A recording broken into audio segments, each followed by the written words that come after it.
নমস্কার দর্শক, আমি কৃষ্ণকান্ত সিনহা শিলচর জাপার আপনাদের সবাইকে স্বাগত জানাই। ইম্পর্টেন্ট গুরুত্বপূর্ণ কয়েকটা খবর নিয়ে আসলাম, সঙ্গে থাকবেন। ভিডিওটা দেখার সঙ্গে সঙ্গে চটকল লাইক কমেন্ট করে শেয়ার করুন যাতে সবার কাছে এই গুরুত্বপূর্ণ খবরটা পৌঁছে যায়।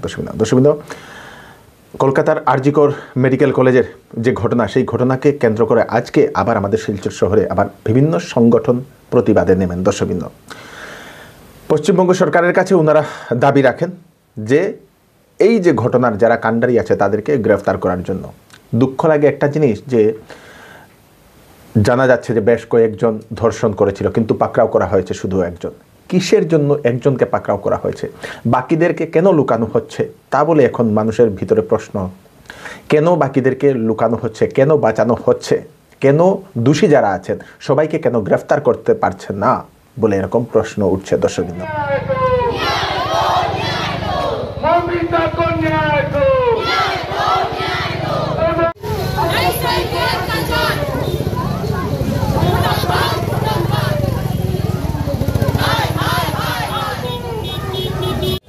আজকে আমরা এই শিলচরের মাটিতে এই প্রতিবাদী মিছিলের আয়োজন করেছি। এই মিছিলে, উক্ত মিছিলে দেখেছেন আপনারা সবাই, আমাদের সব ভাই বোন, এই শিলচরের যুব সমাজ তথা আরও এনজিওরা মিলে সবাই এই মিছিলে যোগদান করেছি। এই মিছিলের মেইন উদ্দেশ্যই ছিল, আমাদের এই ওয়েস্ট বেঙ্গলে একটি কাণ্ড হয়েছে। আমরা দেখছি যে আমাদের বোন, একজন ডাক্তার বোনকে এই কিছু বলাৎকারীরা ওকে বলাৎকার করেছে।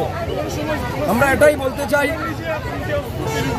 টিএমসিপির সর্বভারতীয় সভানেত্রী তথা মুখ্যমন্ত্রী ওয়েস্ট বেঙ্গলের, আমরা এটাই বলতে চাই ওনাকে যে এই অত্যাচারীর প্রাপ্ত শাস্তি হোক।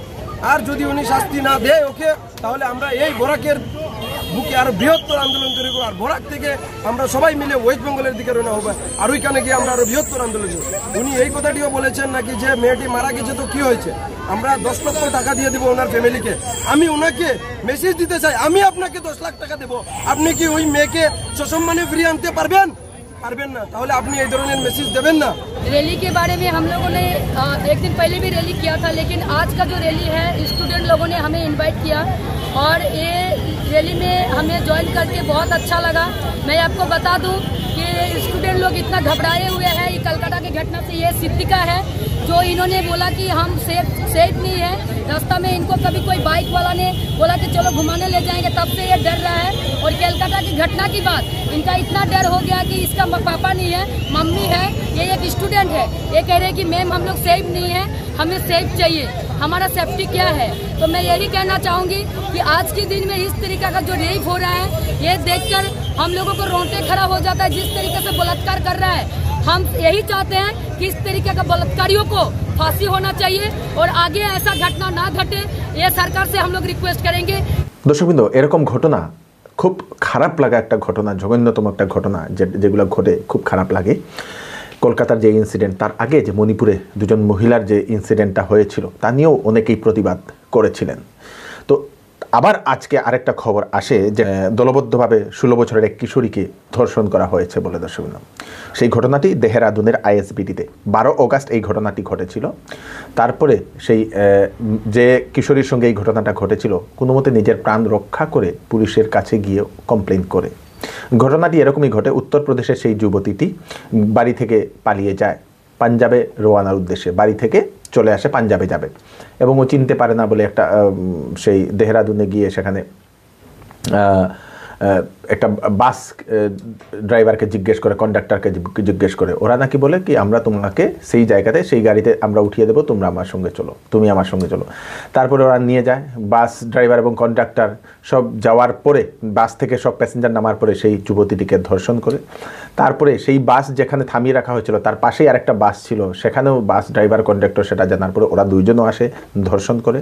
এই ঘটনাটা গিয়ে সেখানের যে এএসটিসি যে বাস কাউন্টার, সেখানে গিয়ে যে ক্যাশিয়ার থাকে, সেই ক্যাশিয়ারকে গল্প করলে সেই ক্যাশিয়ারও নাকি এসে ধর্ষণ করেছে বলে এরকম বিভিন্ন নিউজ মহলে সেটা দেখানো হচ্ছে। দর্শক, খুব খারাপ লাগা এরকম ঘটনা। এখন প্রশ্ন হচ্ছে যে এরকম কি বারে বারে কি ঘটনা দেখব, কি এখনও কি প্রশাসন শক্ত হচ্ছে না এরকম ঘটনার জন্য বলে অনেকেই সেটা প্রশ্ন করছেন। দর্শকবৃন্দ, অলরেডি সেই 5 জনকে গ্রেফতার করে নিয়েছে দেহরাদুন পুলিশ। গ্রেফতার করে এখন সেই কোর্টেও কেস চলছে, ফাস্ট ট্র্যাকে সেই কেসটা হবে বলে সেটা জানা গেছে, এবং দোষীদের উপযুক্ত শাস্তির দাবি জানিয়েছেন বিভিন্ন মানুষ। স্বাস্থ্য বিভাগে চাকরি সেটা হচ্ছে গ্রেড 3 এবং গ্রেড 4 এর জন্য অনেকগুলো পোস্ট আছে। অ্যাপ্লাই 20 অগাস্ট থেকে শুরু হবে, 30 অগাস্টে পর্যন্ত চলবে, মানে আপনাদের বেশি দিন থাকবে না অ্যাপ্লাই। গ্রেড 3 টেকনিক্যাল 1031টা পোস্ট, নন টেকনিক্যাল 320টা পোস্ট, গ্রেড 4 657টা পোস্ট। ক্লাস 8 পাসের জন্য অনেকটা পোস্ট আছে, মানে গ্রেড 4-এর যে পোস্টগুলো সেগুলো হচ্ছে 8 পাস, এবং টেকনিক্যাল নন টেকনিক্যালের জন্য অন্যান্য পোস্টগুলো আছে। বয়স 18 থেকে 40 বছর। ওবিসি এমওবিসির জন্য 3 বছর এক্সট্রা থাকবে ছাড়, এসসি এসটির জন্য 5 বছর, পিডাব্লিউডির জন্য 10 বছর ছাড় দেওয়া হয়েছে। এক্সচেঞ্জ কার্ড থাকা বাধ্যতামূলক বলে সেটা জানিয়ে দেওয়া হয়েছে। www.dhsasam.gov.in এই ওয়েবসাইটে গেলে আপনারা নোটিফিকেশনটা আপনারা পেয়ে যাবেন, অ্যাডভার্টাইজমেন্টটা দেখে। 20 তারিখ থেকে শুরু হবে অ্যাডভার্টাইজমেন্ট এবং আপনাদের 30 তারিখ পর্যন্ত চলবে। আপনারা আবেদন করতে পারেন এই স্বাস্থ্য বিভাগের চাকরিটা। দর্শকবৃন্দ, যারা প্যারামেডিক্যাল কোর্স করতে চান তাদের জন্য হচ্ছে সুখবর। শিলচরের সোনাই রোডের নাগাটিল্লার যে জিডি গোয়েনকা হেলথ কেয়ার, সেই জিডি গোয়েনকা হেলথ কেয়ারে এখন প্যারামেডিক্যাল কোর্স করানো হচ্ছে সেখানে, এবং সেখানে আপনাদের একটা বিশেষ সুবিধা হচ্ছে এই কয়েকদিনের জন্য ওনারা এখন স্কলারশিপ দিচ্ছেন। প্যারামেডিক্যালের বিভিন্ন ধরনের কোর্স যদি আপনারা ওটি টেকনিশিয়ান, ল্যাবরেটরি টেকনিশিয়ান, বিভিন্ন ধরনের এইরকম কোর্স যদি আপনারা করতে চান তাহলে সেই স্কলারশিপ এক্সামটা দিতে পারবেন। 27 অগাস্টে সেই স্কলারশিপ এক্সামটা হবে। স্কলারশিপ এক্সামে মার্ক পেলে আপনাদের রেহাই পাবেন কোর্সে। ফোন নাম্বার দুটো দিয়ে দেওয়া হয়েছে, 600-2577-440, আর একটা নম্বর হচ্ছে 600-181-5086। এই দুটো নম্বরে কল করে আপনারা বিস্তারিত জানতে পারবেন। GD Goenka health care, Nagatilla point, Sonai road, SN swimming ক্লাবের পাশে। যদি আপনারা স্কুটি কিনতে চান তাহলে শিলচরের সোনাই রোডের হরিশ হোন্ডা দিচ্ছে আপনাদের জন্য বিশেষ সুযোগ। মাত্র 2999 টাকা ডাউন পেমেন্ট দিয়ে আপনারা স্কুটি নিয়ে যেতে পারবেন। পুরনো কোনো বাইক বা স্কুটিও এক্সচেঞ্জ করে আপনারা নিয়ে যেতে পারবেন। 5 বছরের ওয়ারেন্টি, 5 বছরের ফ্রি সার্ভিস থাকছে। সঙ্গে থাকছে এক্সচেঞ্জ গিফট। ছাত্রছাত্রীদের জন্য 999 টাকার এক্সট্রা ডিসকাউন্টও থাকছে। সঙ্গে থাকছে 2টা হেলমেট ফ্রি। তাড়াতাড়ি এই রক্ষাবন্ধনে আপনারা স্কুটি কিনে নিয়ে যান, বিশেষ অফার চলছে এখন। Sonai road Harish Honda Silchar. Phone number হচ্ছে 9854092624। সেল এবার চৌধুরী টেক্সটাইল আপনাদের দিচ্ছে কাপড়ে আপ টু 60% ডিসকাউন্ট। বিবাহের কাপড়ের উপর থাকছে বিশেষ অফার, সঙ্গে আছে আকর্ষণীয় গিফট। বাচ্চাদের কাপড়েও থাকছে আকর্ষণীয় অফার আপনাদের জন্য। তাই এইবার কাপড় কেনাকাটার জন্য চলে আসুন চৌধুরী টেক্সটাইল, ফাটক বাজার, গলি নম্বর 2, শিলচর। ওয়েডিং সিজন উপলক্ষে শ্যামসুন্দর জুয়েলার্স আপনাদের জন্য নিয়ে এলো নিত্য নতুন ডিজাইনের হলমার্কযুক্ত গহনার বিশাল সম্ভার। সঙ্গে পাচ্ছেন গহনার মজুরিতে 50% পর্যন্ত ছাড়। এছাড়া এখানে আছে পুরাতন সোনার বদলে নতুন গহনা নেওয়ার বিশেষ সুযোগ। তাই দেরি না করে তাড়াতাড়ি চলে আসুন শ্যামসুন্দর জুয়েলার্সে। Shyamsundar jewellers, central road, Silchar. Hailakandi জেলার করিছড়া রামপুরে জাতীয় সড়ক, যেটা সেই সড়কে একটা সড়ক দুর্ঘটনা হয়। সেই সড়ক দুর্ঘটনাতে 65 বছরের একজন বৃদ্ধের মৃত্যু হয়েছে। দর্শকবৃন্দ, মনসা পূজাতে নাকি উনি গিয়েছিলেন একটা নিমন্ত্রণে, সেখান থেকে নিমন্ত্রণ শেষ করে ওনাদের নাতিকে নিয়ে, ওনার নাতি দুজনকে নিয়ে নাকি ফিরছিলেন, এবং সে সময় একটা ওয়েগানার গাড়ি এসে ওনাকে ধাক্কা দেয়, সঙ্গে দুটা গবাদি পশুকেও ধাক্কা দেয়। তারপরে সেই বৃদ্ধ ব্যক্তিকে স্থানীয় মানুষেরা হাসপাতালে নিয়ে যায়। সেখানে গেলেও ওনাকে বাঁচানো যায়নি। সঙ্গে যে দুটা গবাদি পশু ছিল, সেই দুটা গবাদি পশু মারা গেছে বলে সেটা জানা গেছে। সেই রঞ্জিত পাল মহোদয় দিন খেটে খায় উনি নাকি রাস্তা থেকে উনি বোতল সংগ্রহ করে সেটা বিক্রি করে ওনার পরিবার চালান। স্থানীয় মানুষেরা সরকারের এবং প্রশাসনের কাছে ওনারা দাবি রেখেছেন সেই ব্যক্তিকে আর্থিক সাহায্য দিয়ে দেওয়ার জন্য, কারণ সেই পরিবার খুবই গরিব এবং একমাত্র উপার্জনকারী হচ্ছে সেই রঞ্জিত পাল বলে সেটা জানা গেছে।